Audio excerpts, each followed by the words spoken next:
Lalo, welcome back to the Bay Area. We were just talking about, you went to grad school here in Berkeley. How long has it been since you've been back to the campus? Well, my son just graduated from there last year. So Oh, really? last year, yeah, That's outstanding. yeah. Outstanding. What did he major in? He majored in history. Okay. So Nice. he likes history. He likes the history of education, which is funny because I told him, well, we were there when some of this stuff was happening. Mm-hmm. Maybe not exactly third world strike stuff, but the ethnic studies requirement, like we fought Yeah. for that on Yeah. campus, and I was a graduate student, but I was reliving I was having my first full undergraduate experience there at Berkeley. I did my undergraduate at San Diego State, and that was fun too. But I didn't know what I was doing. And then and just to be in Berkeley, especially when you're coming into that part of your life, it's like it's an incredible experience because everything's there. You got like the socioeconomic, uh, the disparity between all the students, right? You got some of the wealthiest kids or students there. You got some other students that are come from modest backgrounds, and Yeah. then you got the political extremes on both ends, right? So that must have been really interesting. And what was your? Tell us a little bit about that. Your graduate studies there. Yeah, I studied architecture, and I was in a 3-year program in architecture, master's, and I did meet lots of people I would not have normally been associated with. Students that you know were from Harvard undergrad to people from Chicago, just all kinds of different you know students and from all walks, and it was cool. But really what changed my life was meeting other Chicanos that were kind of, we were all there to get educated, but we kind of wanted to do art and do something crazy, and so we did. We started like doing zines like Pocho Magazine, and started doing Chicano Secret Service, a comedy group I founded, and so it set my life on a different trajectory. Or maybe sometimes I say it brought me back to the trajectory I was meant to be, is to be an artist and writer, and I'm very happy where I'm at. Well, actually, let's go back to some of that. Can you go into some of your origin story in terms of like, where you were born, maybe some of like, what inspired you to go to college to study what you studied at San Diego State, and then how it evolved from there.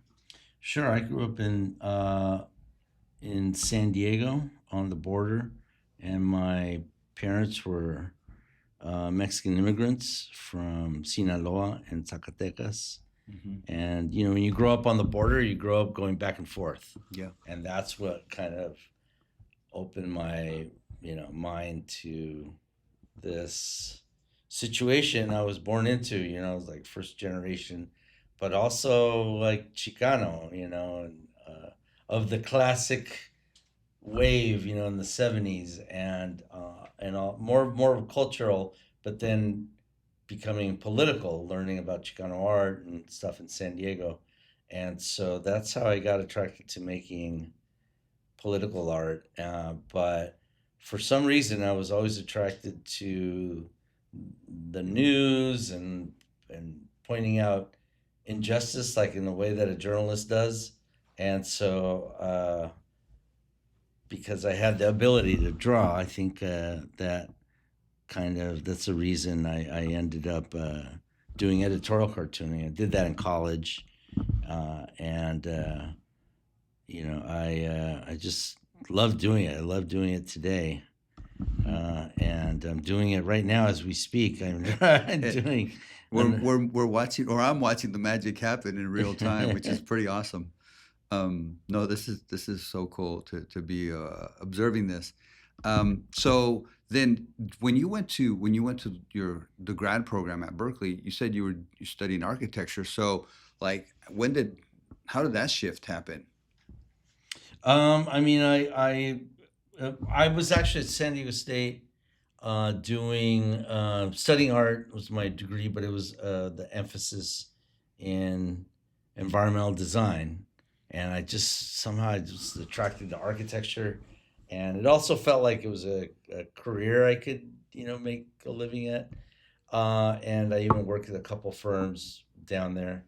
And I love designing things. I love designing crazy buildings, but I think that you know my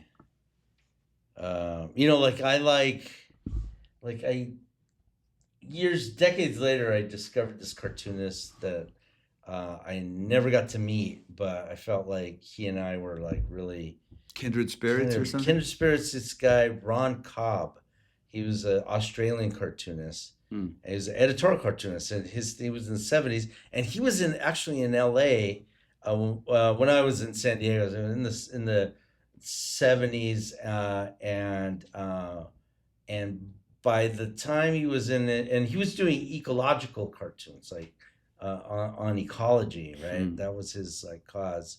And you might have seen every Thanksgiving one of his cartoons floats up around the internet, and it's a family having it's like a white American family having Thanksgiving dinner, and the house is kind of cut in a cross section, and they're enjoying Thanksgiving dinner, and then you look down, and under the floorboards in a cross section in the ground are Native American skulls and bones and things, right? Wow. And Ron Cobb did that cartoon. I was like, oh man, I like this. Powerful. Yeah, That's a yeah. powerful image. And then he would do things about the ecology. And anyway, by the late '70s, he was doing production design for movies, and he designed like all the vehicles in Aliens, in the movie Aliens. And I was like, wow, I love this guy. Who is he? I tried to reach out. He was already in, by the time I, you know, 20, 30 years later, he was already in a convalescent home, and then he passed away. Mm.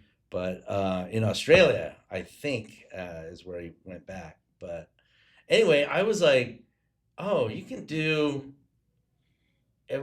It was like a confirmation for me. Like, you could do all kinds of things. You don't have to be one type of cartoonist or whatever. You can be a writer. You can be a designer. You can do all kinds of stuff. And I go, oh, that fits my personality. My cousin says I have classic ADHD, man.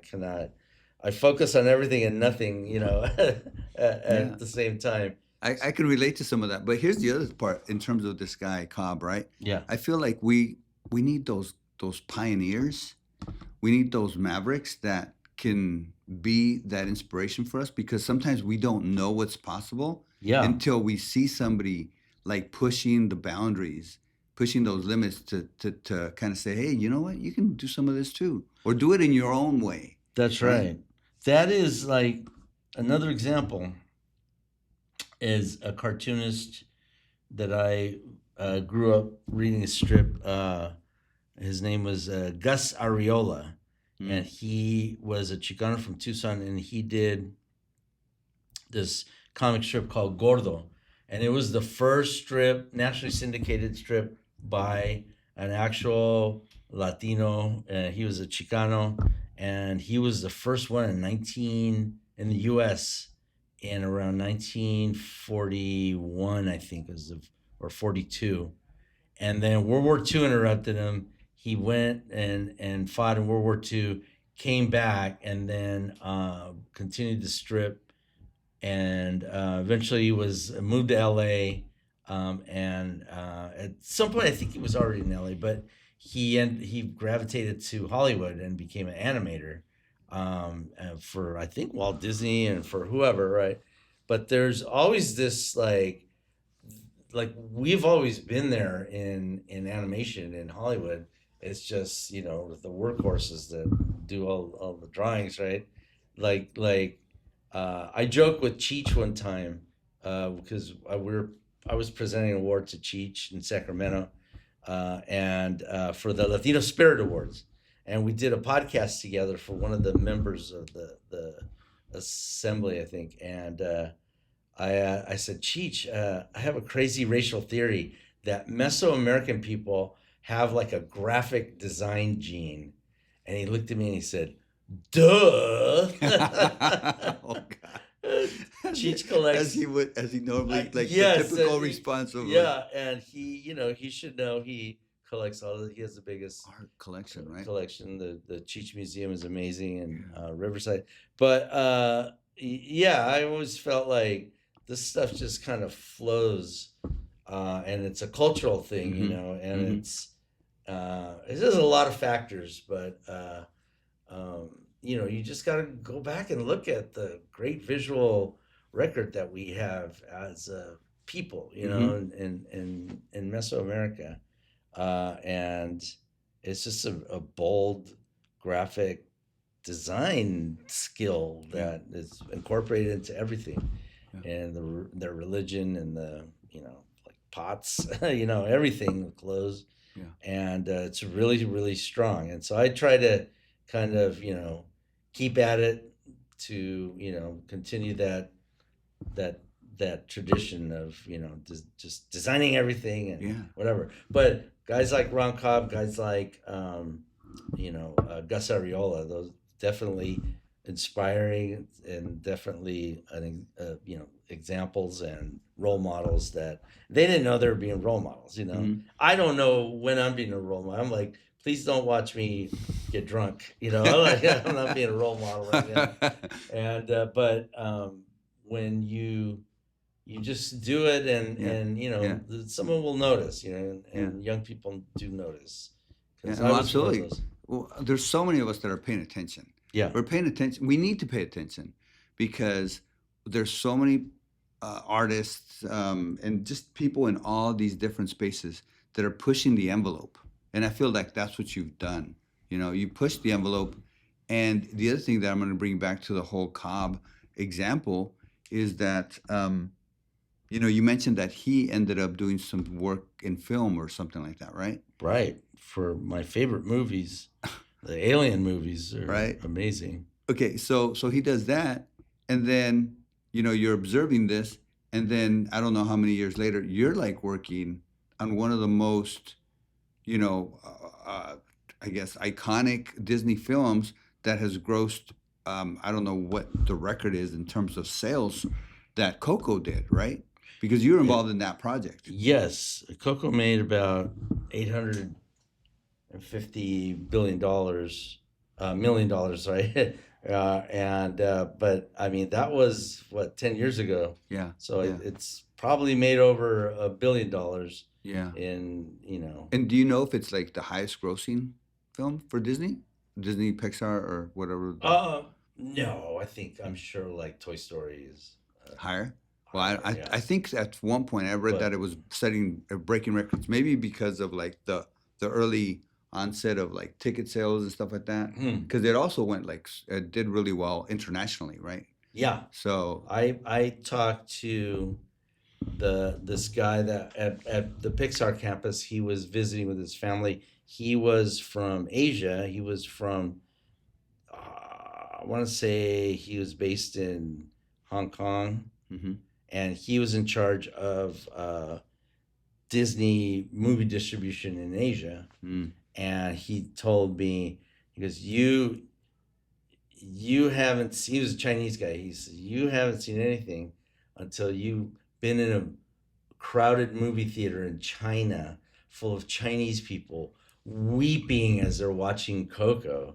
And I was like, wow, I had no idea. I just really didn't know the scope of this project. I just knew like this project's too important to pass up. Yeah. But when he told me that, I was like, wow, the effect that that movie had. And you saw it here. You talked to, we all saw it. Even all my haters that call me names for doing the movie, they all their kids watched it on a loop. Yeah, absolutely. And one of the things, so let's talk about why there was that. He talks about that reaction. I think this is my assumption, right? Is that the theme was so universal. It's about family. That's right. and everybody can relate to family, Yeah. the family issues, and we all Losing have loved ones. losing loved ones, and then also the other part of it is like you have somebody that's like got a dream and they're trying to pursue a dream. Most of us have that, and then there's some family members that are going to be a little bit more conservative and try to say, hey, maybe take the safe route and what have you, right? Yeah. And that's what there's so many different themes underneath the family theme that I feel were so universal the And same way, yeah. and any you can talk to anyone throughout any other country where it was distributed, and they're gonna have that kind of connection. Yeah, and also probably grudges. A lot of the movie is about holding a grudge, That's and you know right. how good Mexicans are at holding a grudge on Yeah, generations, man. yeah. So, but yeah, no, I agree. And then, yeah, but it was still because I'm a knucklehead. It was all surprising that it was translated in 50 something languages, and Yeah. so, but it was a great experience, and as you know, they have greenlit Coco 2, Too. and which is something I never thought they were going to do. I used to joke and say, "Oh, people would ask me, are they going to have a sequel?" I go, "Yeah, it's called Coco 2 Dead Again." Hmm. And people would just like, "Oh man, don't get my hopes up." And there it is. So, do you think are they gonna bring you back for that? Do you know? Do you have any indication? I do not have any indication that I would like to share at this time, Okay. but Well, I we sure hope hope they so. do. We hope they do. And Yes. and I think many of us are going to be looking for that sequel to that release date because the first one was amazing, and you know, love to see that the Act Two. Oh yeah, for sure. I mean, there could be. I mean, they made a whole world, and it's I think it's worthy of exploring more. And then that movie was like the Latino employment program for actors. So I Yeah, was yeah, happy to see, like working with just about everybody. I mean, we just yeah, talked about Cheech. He was in yeah, it, yeah. and Fluffy was in it. George Lopez. I mean, you name it. Everybody was in Even that. Mexican actors. Yeah, that's Why am I blanking out on what's his name? Gael was it Gael, right? yeah. The- Garcia, I think. Yeah, Yeah, was that yeah. him? Why am I know this? I love his work. I'm Yeah. blanking out on his name. But anyways, yeah. So he was also involved.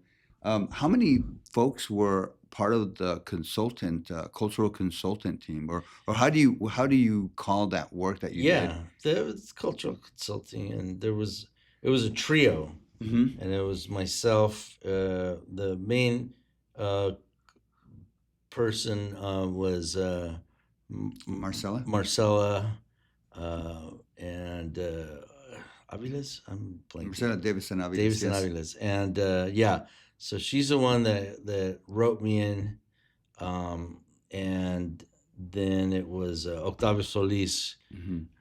Chicano playwright, and so each of us had our own kind of areas of specialty, and so that worked out cool. Hmm. It was Yeah. like we made a good team, and then we brought in like the council of elders.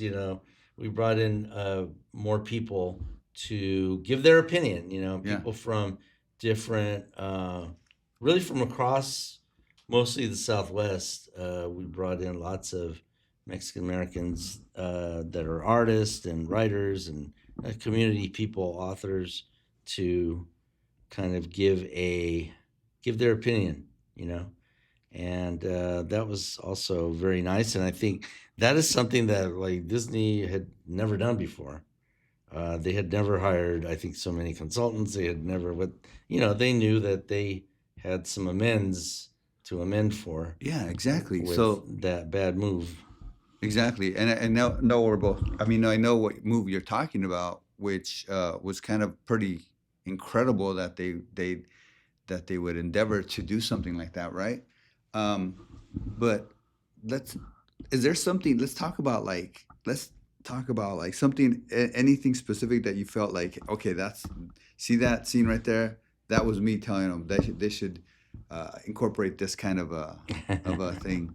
It's like the one thing that I found super like hilarious was the abuelita with the chancla. Yeah, Yeah, yeah, that was definitely a something that um, they were unsure of, and originally she had a spoon, and but it was like, yeah, I mean that's happened, but and I know that the chancla joke, some people get tired of it, but in this movie you had to have it. yeah, It's an icon, yeah. and you got to have that in there, and it paid off. It It was seemed it good. seemed very organic when I saw the especially the character of the abuelita.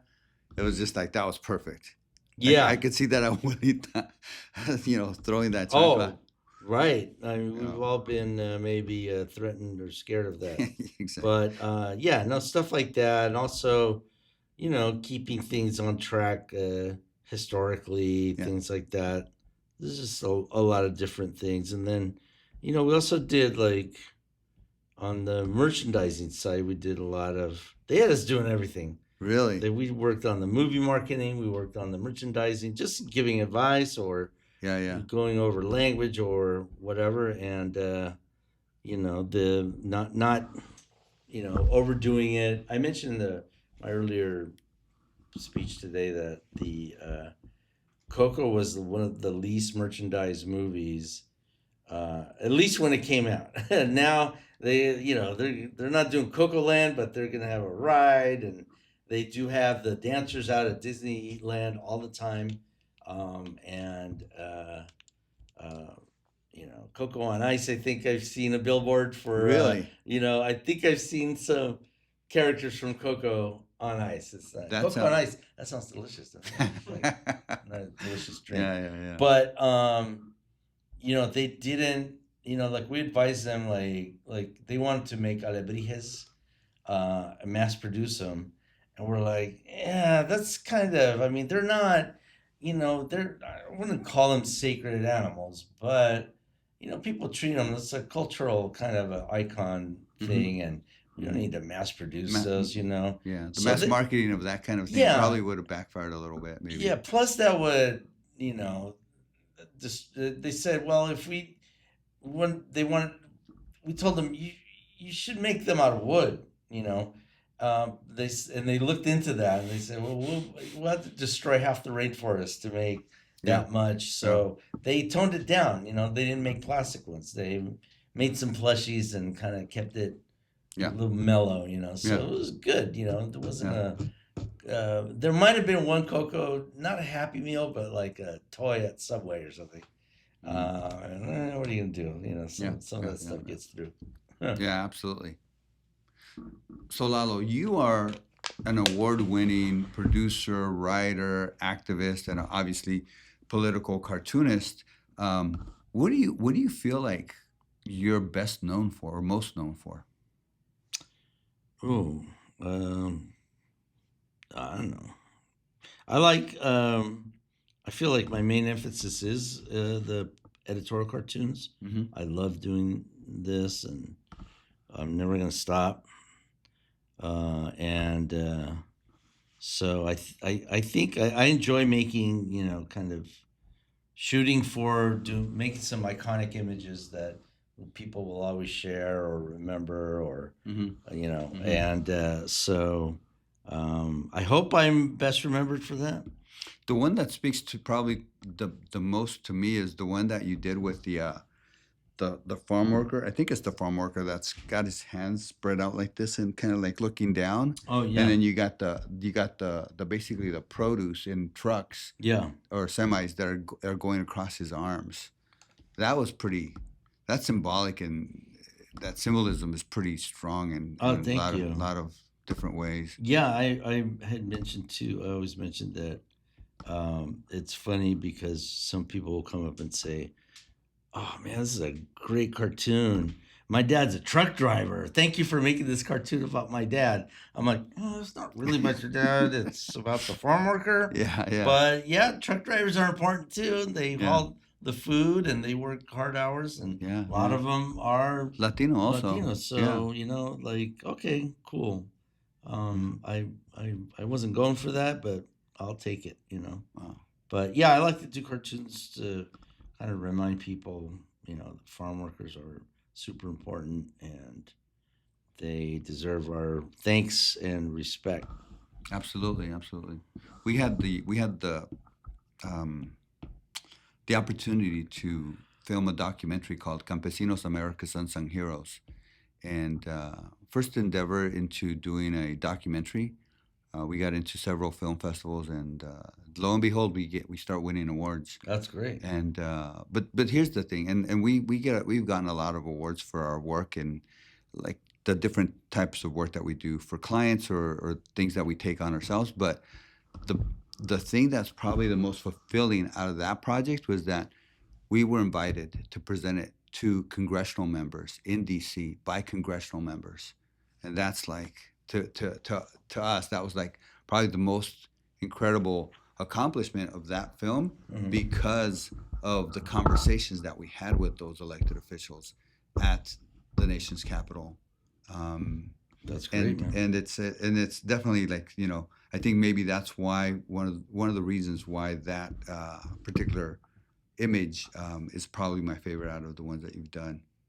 So let's talk about what's next for you, Lalo. What do you have on your sights moving forward here? I just had the 5-year anniversary of my production company, and we really need to step up making showbiz stuff. We need to make some films and things, and we had commissioned a script, and we had a bunch of properties, and we're gonna add more to that. I've got a bunch of projects, that I'm working on, and then I'm, um, doing a this.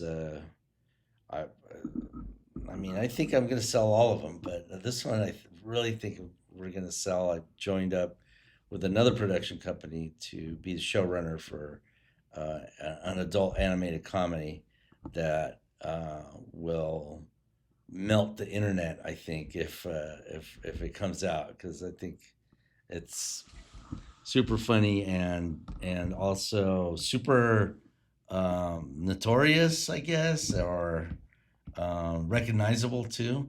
It's like Nice. I'm excited that they call me for this, Mhm. but I think we're gonna sell that, and if it happens, you'll hear about it. Well, keep us posted. We'd love to stay tuned to that for sure. And what is the name of your production company?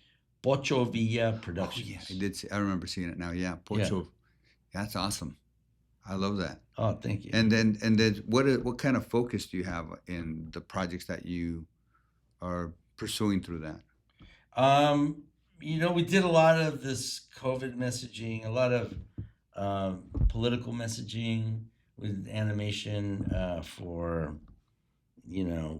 conservation efforts, for the drought in LA, Southern California.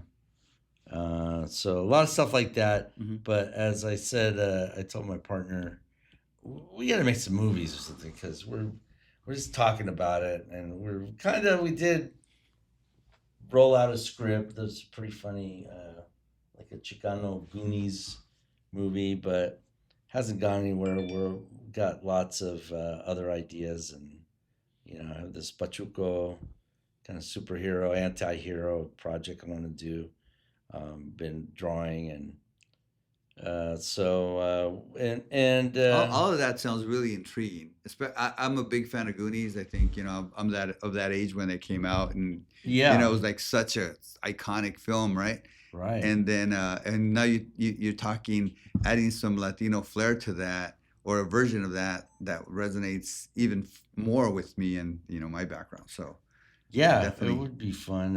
I wish we had sold it, but you never know. We might sell it. All right, all right. Well, we'll stay tuned. Anything else that you'd like to share before we wrap up here? Um, You know, it was a lot warmer than I thought it was going to be up here.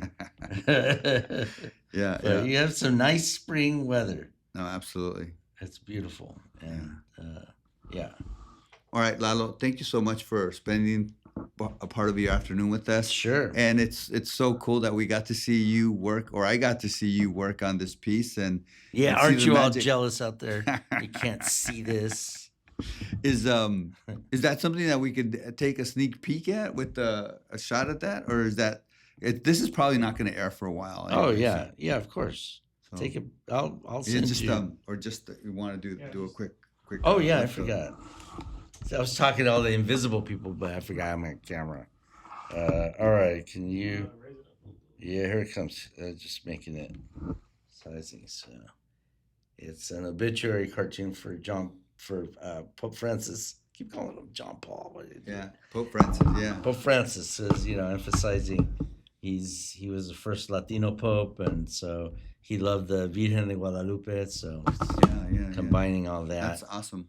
Yeah. Outstanding. Thank you, And thank we you. could say we Yeah. were there when it was the creation Yeah, happened. you were there when my iPad died because this is. Yeah. I need that cable, man. If you got it, or Yeah. charger. Yeah. I'll see what we have for sure. The struggle is real. Thank you, Lalo. Thank you. Appreciate it so much. Yeah. Yeah.